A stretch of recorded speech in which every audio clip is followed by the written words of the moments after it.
세계 최초 국민연금이 독일에서 나왔으니까 오히려 그 사람은 그런 얘기를 해요. 그래서 앞으로 여러분들이 정부가 해줄 수 있는 거 적어지니까 여러분들이 더 저축도 많이 하고 투자를 많이 해서 노후 준비를 더 하셔야 된다는 얘기를 하거든요. 그래서 저는 그 첫 번째로 우리가 드리고 싶은 말씀은 사적연금을 더 많이 준비해야 된다. 각자 도생하라. 네. 그러니까 정부가 많은 걸 약속해서 할 수 있을 것처럼 보이지만 그것은 한계가 있을 것이다. 103.5 FM 돈을 이해하는 시간 정철진의 목돈연구소.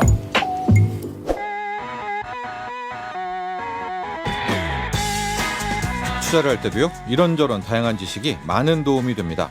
알아두면 언젠가는 쓸데 있는 투자 잡학사전 알쓸투자 미래에셋 투자와 연금센터 이상건 전무와 함께합니다.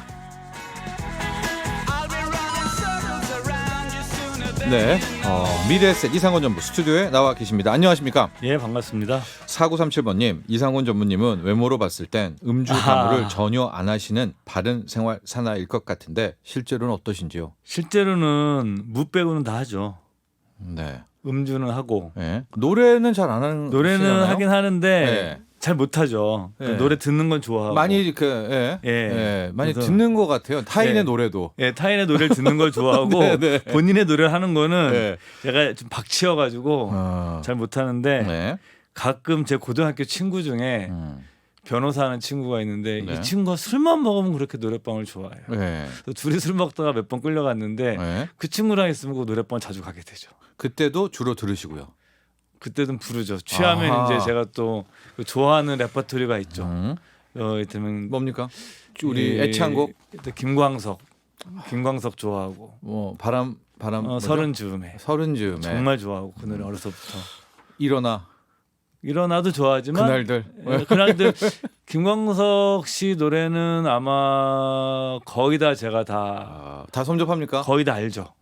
왜냐면은 그때 혼자 콘서트 할 때 그분이 학전소극장에서 네. 대학로에서 그때도 제가 혼자 갔었고 네. 그다음에 김광석 시리즈는 거의 다 갖고 있었으니까.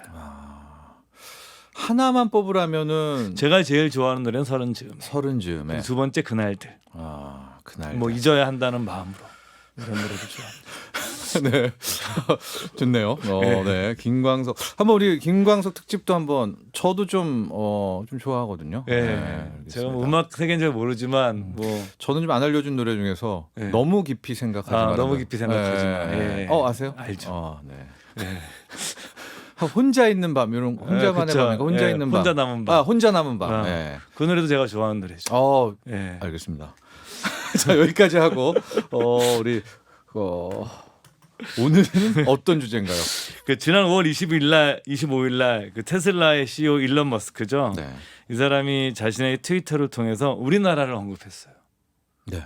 이제 그 좋은 얘기를 언급한 것이 아니라 우리나라의 인구 감소 문제를 얘기하면서 한국은 인구 붕괴가 되고 있는 나라다. 네. 이런 얘기를 해서 오늘은 이 사람이 말했던 배경이 한국이 이제 2020년부터 그 죽는 사람들의 숫자가 태어나는 사람들 신생아들보다 좀 많아지는 그걸 데드크로스라고 그러거든요. 네. 데드크로스가 발생해서 우리가 여러분들이 제가 몇 차례 인구 구조에 대해 말씀을 드렸었는데 우리가 함께 한번 고민해봐야 될 인구 구조 문제를 좀 우리가 자산 관리 측면이라든가 사회적인 측면에서 어떻게 볼 것이냐 이 내용을 준비할 것 같습니다. 네. 이미 우리나라는 인구가 줄어드는 인구 순감 국가고요. 그쵸. 일론 머스크의 이런 지적이 팩트였기에 우리는 뭐라고 할 말이 없었는데요. 네. 자, 일론 머스크가 트위터에서 했던 내용 그리고 방금 말씀하셨던 인구 순감, 인구 데드 크로스 한번 정리해 보고 갈까요? 이렇게 얘기했어요. 한국과 홍콩은 세계에서 가장 빠른 인구 붕괴를 겪고 있다. 그렇죠. 네, 명심해야 할 것은 현재 수준의 인구를 유지하기 위해서는 여성이 즉 합계 출산율이 2.1명이 돼야 됩니다. 그런데 우리나라가 현재 출산율이 2021년도 기준으로 0.81명, 세계 최저 수준인데요. 그 이전에 일론 머스크가 일본을 한번 언급하면서 이 일본은 나라가 소멸할 것이다. 일본 소멸을 주창했을 때 그것도 얘기했던 근거가 출산율이었어요. 근데 그 당시에 일본 출산율이 1.3명이었어요. 일본은 1.3명. 그러니까 일론 머스크가 인구 소멸론을 약간 뭐 개인적인 의견이긴 하지만 주창했을 때가 1.3명이고 우리나라는 0.81명. 1,981명이에요. 네. 그러니까 상당히 이 사망자가 출생자보다 많아진 인구 데드 크로스가 오게 되면 아까 말씀하신 것처럼 인구 순 감소 국가가 되는 거죠. 우리나라가 지금 2020년, 2021년, 아마 2022년 확실하죠, 올해도. 뭐 거의 네, 아마 네. 기정사실화 될 것 같은데 네. 이 용어를 한번 설명드리면 우리가 주식 투자에서 기술적 분석하시는 분들이 예. 골든 크로스, 데드 크로스 이런 표현을 쓰세요. 네. 예를 들어서 뭐냐면 그 우리가 데드 크로스는 아마 골든 크로스가 더 좋으니까 골든 크로스부터 얘기하죠. 단기 이동 평균선이 그 장기 이동 평균선을 뚫고 가면 네. 주가가 가격이 상승 방향으로 간다. 네. 근데 그래서 각도가 약간 이제 상승으로 뚫어야죠. 상승하는 거고 데드 크로스는 반대예요. 예, 예. 단기 이동 평균선이 예. 장기 이동 평균선을 뚫고 아래로 가는 거예요. 예. 그러니까 이거 추세가 바닥으로 씹어져서 하향 돌파. 주가가 하향 네. 돌파한다 이렇게 말한 건데 이 데드 크로스를 인구 구조에서 쓸 때는 그 사망자가 출생자보다 더 많아져서 네. 인구가 하향 추세로 돌아서는 순감하는. 것을 네. 데드 크로스라고 합니다. 네. 하고 안타까운 인구 데드 크로스가 바로 우리나라입니다. 한 예. 2020년이니까 이제 2년 됐고 그렇죠. 이변 이제 올해는 이제 확실하고요. 내년도 이변이 없다면 예, 네. 아직 뭐 통계 집계가 좀 나중에 되니까 네. 그렇긴 한데 아마 현재 분위기로는 뭐 그대로 인구 순 감소 국가의 위치를 계속 유지할 것 같아요. 그냥 느낌으로도 이게 지금 문제일 거다라는 생각은 확 옵니다. 예. 한 나라의 국가의 그렇죠. 인구가 예. 줄어든다는 것이요. 그럼에도 불구하고 우리가 한번 딱딱딱 정리를 해서 이것이 왜 문제인가 볼까요? 예, 인구는 뭐 기본적으로 경제의 기초예요. 그 인구는 경제 성장의 기초거든요. 우리나라가 60년대, 70년대 그 노동력을 투입을 해가지고 네. 그 노동력은 가장 중요한 경제적 자원이거든요. 투입을 해가지고 경제 성장에 일조를 했어요. 네. 그러니까 인구 감소가 줄어들게 되고 노령 인구가 많아지게 되면 생산 요소 중에서 토지 자본 인구 이런 게 노동 중에서 노동에 우리가 인풋 자원을 할 수 있는 자원이 사라지는 거예요. 네. 약화되는 거죠. 두 번째는 인구는 소비의 기초예요. 예를 들어서 인구가 줄어들게 되면 소비 시장이 줄어들게 되는 거죠. 그러니까 최악의 시나리오는 일본 같은 경우예요. 네. 일본 같은 경우에는 일본이 1인당 국민소득이 우리가 그 IT 주식 부동산 법을 터지고 나서 바로 이제 90년대 요때 해가지고 그때 최고점을 찍었을 거예요. 네, 89년에 네, 뭐 한 4만 달러 가까이 갔어. 네. 근데 지금은 3만 달러도 깨지고 있어요. 오히려 일본 같은 나라는 보통 경제가 성장을 하는데 일본은 어떻게 보면 경제가 후퇴하는 거죠. 네. 이 후퇴의 중요한 원인 중에 하나가 바로 이제 인구 감소예요. 인구 고령화. 이거를 현대 경제에서는 가장 큰 문제로 꼽는 것 같아요. 예, 이 그래서 수요 감소. 그래서 이것을 이제 얘기하는 것을 또 저페나이제이션. 세계 경제가 고령화를 겪거들 나라들이 일본화되는 경향이 나타났을 때 예. 그 저성장 추세를 어떻게 극복해 나갈 거냐. 또 저도 옛날에 일본에서 전문가가 한 명 와서 물어봤어요. 네. 당신들 나라에서 한 20년, 30년 넘게 디플레이션이 있는데 경기가 침체가 되는 이게 버블의 후유증이냐 아니면 그 인구 고령화와 인구 감소가 더 큰 역할이 어느 것이 더 중요한 것 같냐. 네. 그랬더니 그 사람 여기 일본 내에서 굉장히 이것은 논쟁이 많다. 근데 둘 다 미친 건 확실하다.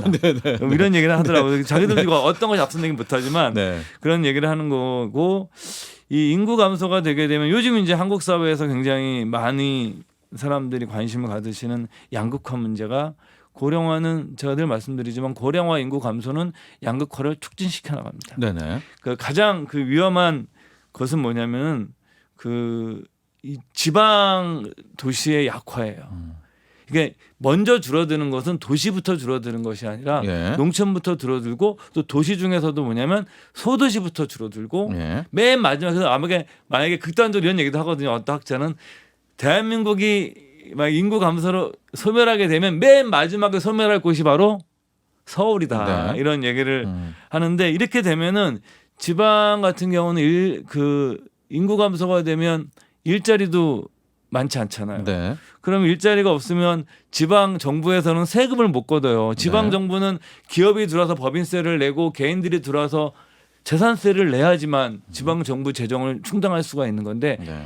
할 수가 없잖아요. 그렇게 되면 이 또 젊은 그 친구들도 네. 젊은이들도 이거는 뭐 우리나라뿐만 아니라 전 세계적으로 젊은이들은 도시와 농촌 중에 뜻 있는 일부 그 소수의 젊은이들 제외하고 대다수의 젊은이들은 도시에 살고 싶어하는 것이 네. 기본적인 것이기 때문에 이것이 계속 이런 변수들이 젊은이들이 떠나고 일자리가 줄어들고 고령화가 되고 지방 정부 재정이 악화된 이것이 집중적으로 맞물려 있는 곳이 지방의 경우에 이 도시 간의 양극화, 지역 간 네. 양극화 자체가 지금보다 더 훨씬 더 심각하게 제기될 수 있는 인구 거죠. 감소가 이게 결국 지역 간 양극화라는 것이 계층 간 양극화로도 이어지죠. 맞습니다. 왜냐하면은 일할 기회도 이제 없어지게 되겠고요. 네. 그다음에 이제 세금을 낼 사람이 없으니까 네. 세금보다도 커지게 되면 그대로 사회 계층이 고착화되겠죠. 고착이 되는 네, 거죠. 돈을 예. 아예 못 모으니까 그냥 한번 부자는 계속 예. 부자가 되는 것이고요. 맞습니다. 네.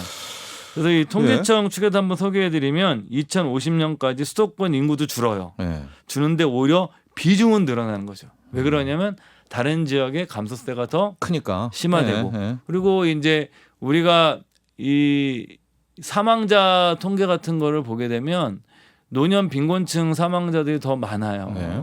사망자도 높아지는 것은 네. 슬프지만 냉정한 현실이거든요. 그런 것들을 봤을 때 또 고령화가 되면서 이 양극화가 단순하게 이제 뭐 돈이 많은 사람 적은 사람에서 노년층의 또 양극화도 나타나는 이렇게 네. 양극화 양상이 몇 겹으로 쌓여서 나타나는 양상이 나타날 수가 있는 게 좀 걱정스러운 그렇습니다. 것이죠.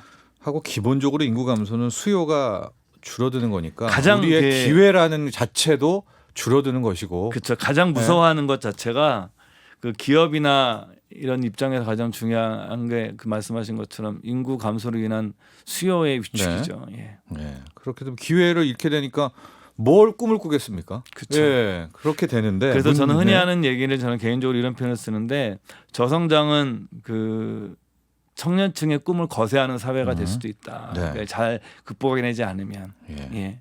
그런데 지금 더 큰 문제는 순감, 인구가 감소하기도 하는데 그 내부적으로 현미경을 들여다보면 노령화가 또 엄청나게 그쵸. 이제 진행되는 겁니다. 그러니까 예. 은퇴하신 분들의 수가 이제 더 훨씬 늘어. 이것도 실은 노령화, 고령화의 문제도 이게 크다면 훨씬 더 큰 거 아니에요? 이게 최근에 그 언론에서 드디어 연금 문제에 대해서 개혁해야 된다는 얘기들이 굉장히 많이 나오고 네. 전문가들 인터뷰를 보게 되면 굉장히 이분들이 화급한 어조로 얘기를 해요. 네. 빨리 해야 된다. 그러니까 지난 정부가 5년 동안 허송세월했다. 연금 개혁에 대해서. 네. 그러니까 이제부터라도 근데 연금 개혁은 누구도 좋아하지 않아요. 네. 그러니까 정치인들한테는 가장 하기 싫은 일 중에 하나예요. 그러나 이제 젊은 층은 해야죠. 원하겠죠. 젊은 저도 층은 네. 이 방송 준비하면서 이 봤더니 네. 2057년에 국민연금 고갈론이 나오고 있거든요. 네. 근데 이것이 문제뿐만 아니라 현재 공무원 사학연금 그 군인연금에 매년 수조 원씩 지원을 하고 있어요 이미. 네.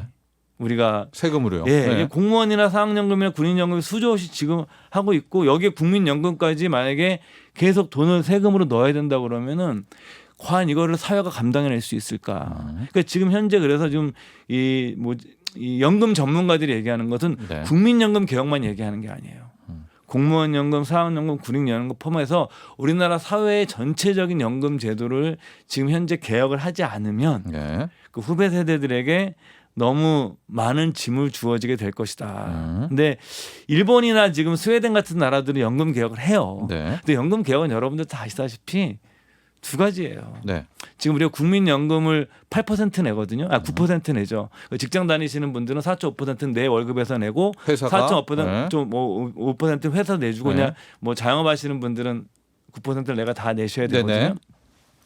근데 현재의 국민연금 지급되는 수준을 유지하기 위해서 전문가들이 시뮬레이션 하게 되면 국민연금료를 몇 % 정도 지금보다 올려야 될 거라고 될 것 같으세요? 한 14%. 예, 한 2배 정도 네. 올려야 됩니다. 한 네. 18%까지 네. 가야만 유지된다고 그러는데 이것을 과연 또 국민들이 수용할 수 있을까? 그러니까 여러 가지 문제 복합도 있기 때문에 여하튼 근데 방향은 일본도 그렇고 그 뭐 스웨덴 같은 나라들도 그렇고 이미 국민연금의 고갈이 시작된 나라들은 전부 다 지급 연령을 늦추거나 네. 근데 금액을 줄이거나 부담금을 더 늘리거나 이런 방향으로 개혁을 하고 있습니다. 그렇습니다. 이 고령화의 문제가 워낙 많고 많이 언급되고 있어서 예. 저희가 이 중에서 이제 연금 개혁만 먼저 이제 이야기를 한 것이고요. 예. 이거 외에도 이제 고령화, 노령화 막 여러 가지가 있습니다. 그러나 이제 예. 우리 이상건 전무께서도 지금 당장 이번 윤석열 정부 또 우리나라한테 시급한 것은 이제 연금 개혁이고 이게 국민연금 개혁뿐만이 아니라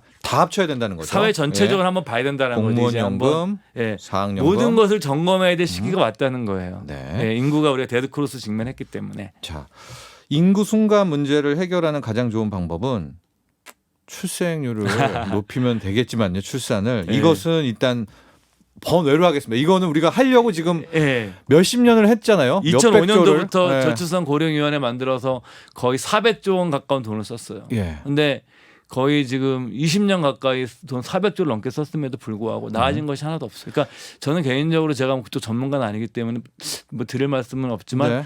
기존 해왔던 방식이 안 맞으면 그건 그런 거거든요. 일을 할 때 어느 방식에서 했는데 안 되면 예. 새로운 방법으로 접근하라는 거거든요. 그래서 저는 어떻게 보게 되면 출산율 정책도 좀 예. 어떤 전환점이 필요하지 않나 사회적으로. 자, 근데 그 얘기는 너무나 크니까요. 뭐 출산 그쵸. 높이는 거 왜? 그럼 일단 우리가 인구 데드크로스다. 예, 인구 순감이다. 예. 당장 어떤 대응을 해야 됩니까? 저는 첫 번째는 뭐냐면 많은 것을 약속하는 정치인들을 여러분들이 지지해 주시면 안 됩니다. 그 우리가 선거 때 자꾸 많은 걸 약속하는 정치인들은 주는데 정치인들이 자기 돈으로 약속하는 게 아니거든요. 그분들이 네. 세금으로 약속하는 거기 때문에 기본적으로 정치인들은 앞으로 많이 약속하지만 제가 보기엔 약속은 많이 하지만 그분들이 할 수 있는 돈은 점점 사라질 것이다. 그것이 이제 유럽도 겪은 나라고 그래서 네. 영국의 메르켈 전 총리 같은 이런 얘기를 하거든요. 국민연금 세계 최초 국민연금이 독일에서 나왔으니까 오히려 그 사람은 그런 얘기를 해요. 그래서 앞으로 여러분들이 정부가 해줄 수 있는 거 적어지니까 여러분들이 더 저축도 많이 하고 투자를 많이 해서 노후 준비를 더 하셔야 된다는 얘기를 하거든요. 그래서 네. 저는 그 첫 번째로 우리가 드리고 싶은 말씀은 사적연금을 더 많이 준비해야 된다. 각자 도생하라. 예. 네. 그러니까 정부가 많은 걸 약속해서 할 수 있을 것처럼 보이지만 그것은 한계가 있을 것이다. 예. 우리는 미국이 아닙니다. 달러 찍어내서 해결할 수가 있지 않거든요. 두 번째는 저는 이거에 대해서 논란이 좀 많지는 있지만 이건 좀 개인적인 의견인데 그 재정 적자의 리스크도 생각을 해봐야 된다. 우리나라 정부의 재정이 지금은 좋은데 예. 이게 뭐 20년, 30년도 좋을 것이냐. 그렇기 때문에 저는 정부 재정이 나빠졌을 때 한국이 그거를 버텨낼 수 있을 것이냐. 그리고 거기 가지 말아야 되거든요. 그 상황까지. 이런 것들에 대비하는 방법 중에 하나는 이걸 보고 어떤 분들은 좀 비판할 수 있겠지만 저는 개인적으로 일부 자산은 예. 그 다른 나라 통화 베이스의 자산으로 가지고 계시는 게 장기적으로 맞다. 달러라는 거 그런 건가요? 네, 달러 같은 거로 갖고 해서 내가 예를 들어서 뭐 달러 뭐 주식도 싫고 다 싫으면 미국의 국채 같은 거, 미국의 10년 국채 같은 거 요즘 ETF로 살 수 있거든요. 예. 뭐 국채 같은 거라도 이렇게 포트폴리오에 달러 베이스의 자산 같은 것들은 장기적으로 좀 가지고 가는 것이 그 개인의 입장에서는 좀 필요하지 않나 리스크 관리 차원에서라고 생각을 합니다. 인구 순감에 대해서 일단은 거국적인 이야기는 해주셨죠. 정부 입장에서는 앞으로 재정이 왜냐하면 세금 낼 사람이 줄어드니까 예. 너무 영약관화하니까 이제 그런 부분들에 대한 지적을 해주셨는데 개인별로는 진짜 이건 뭐 막막한 것 같아요. 이게 사실은 굉장히 어려워요. 네. 그러니까 고령화 사회가 되면 복지가 더 많은 역할을 해야 돼요. 그래서 일본 같은 경우에도 재정의 그 통계 추계들을 분석해놓은 뭐 경제학 박사님 쓰신 그 논문 같은 걸 읽어보게 되면 일본도 재정이 원래 나쁘지 않았었어요. 네. 그러니까 버블기에도 일본 재정이 좋았었어요. 근데 일본 재정이 어느 시점부터 계속 늘면서 계속 나빠지는 게 고령화 사회에 진입하면서부터예요. 네네. 그러니까 이 복지비는 국가 재정에 있어서 고정비 같은 거기 때문에 그리고 줄이기가 어려워요. 그래서 한 번 증가된 복지비는 네. 줄이기가 어렵기 때문에 고령화와 복지비 증가는 아주 그냥 정비례 관계예요. 네. 그럼 여기서 정부 재정에서 복지비가 차지하는 비중은 계속 증가할 것이고 이것이 부족하게 되면 계속적으로 세금을 인상해야 되는데 세금 낼 사람들은 줄어들고 네. 이것을 극복하는 방법은 경제학 교과서에 맞는 거죠. 뭐 생산성을 높여서 인당 소득을 높이면 되는데 이게 저성장이 되면 또 그게 안 되거든요. 예, 왜냐면 또 기회도 없어요. 그렇죠. 네, 그러니까 이런 것이 맞물려서 우리가 일본처럼 되는 저편화이전이 안 돼야 되겠지만 그런 걸 좀 생각해 볼 때 우리가 투자라는 것은 한 번쯤은 최악을 생각하는 거니까 네. 여러분들께서 개인적인 자고 노력 차원에서 좀 자산을 해외에 좀 분산도 좀 하고 두 네. 번째로는 저는 사적연금의 기능을 스스로가 더 자가 발전해야 되지 않나라고 생각을 하고 있습니다. 알겠습니다. 오늘 여기까지 하도록 하겠습니다. 알쓸투자 미래에셋 이상건 전무와 함께했습니다. 감사합니다. 예, 감사합니다. 나도 부자 되고 싶어서 라디오를 켰어. 정확하고 철저한 정철진의 복던 연구소